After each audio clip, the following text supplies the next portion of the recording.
हमारी शादी के बारे में।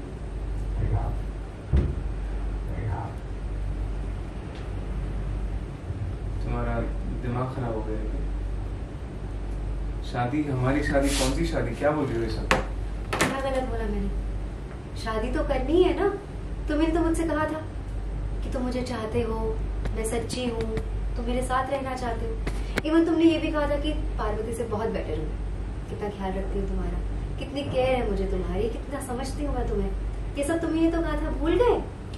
हाँ नीति, मैंने ये सब कुछ कहा था, लेकिन कुछ चीजें होश में कही थी, तो कुछ चीजों में मैं नशे में था। बट मैंने ये कभी नहीं कहा कि मैं तुमसे शादी करना चाहता हूँ। मुझे कोई शादी वादी नहीं करनी है। तो तुम चाहते क्या हो मुझसे? हाँ, समझ के क्या रखा है तुमने मुझे? एक केयर टेकर हूँ मैं, एक नर्स हूँ, एक खिलौना हूँ, या फिर पागल या बेवकूफ जो हमेशा तुम्हारे लिए सोचती रहेगी और जिंदगी भर तुम्हारे लिए वेट करती रहेगी? क्या समझ रखा है तुमने मुझे? टेल मी।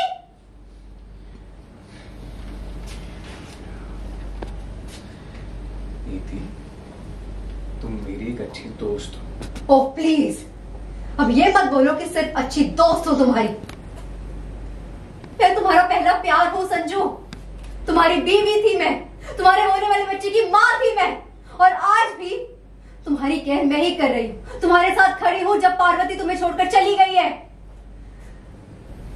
आज भी मैं तुम्हारा ध्यान रख रही हूँ, तुम्हारे और तुम्हारे घर वालों के साथ खड़ी हूँ, उनका इतना ध्यान रखती हूँ। क्यों कर रही हूँ मैं ये सब कुछ? इतना सब कुछ कर रही हूँ सिर्फ ये सुनने के लिए कि मैं सिर्फ अच्छी दोस्त हूँ तुम्हारी? बिल्कुल नहीं। और अब तो मना नहीं कर सकते, क्योंकि पार्वती तो तुम्हारी जिंदगी में नहीं है अब, नहीं है ना? हम दोनों को ही साथ में रहना है ना, है कि नहीं? तो फिर, और हम दोनों साथ ही थे, हमारी शादी होने वाली थी संजू, हो भी जाती शादी अगर वो पार्वती बीच में नहीं आती तो। मना नहीं कर सकते, तुम्हें हाँ बोलना पड़ेगा। नीति, मैं हाँ कैसे बोल सकता हूँ? ये मेरी जिंदगी का सवाल है। और मेरी जिंदगी का भी सवाल है संजू, और मैं जिंदगी भर तुम्हारी हाँ का वेट नहीं कर सकती हूँ। इसलिए मैंने हमारी शादी की सारी अरेंजमेंट्स कर दी है, लोगों को इनवाइट भी कर लिया है, बस तुम आ जाना टाइम पे।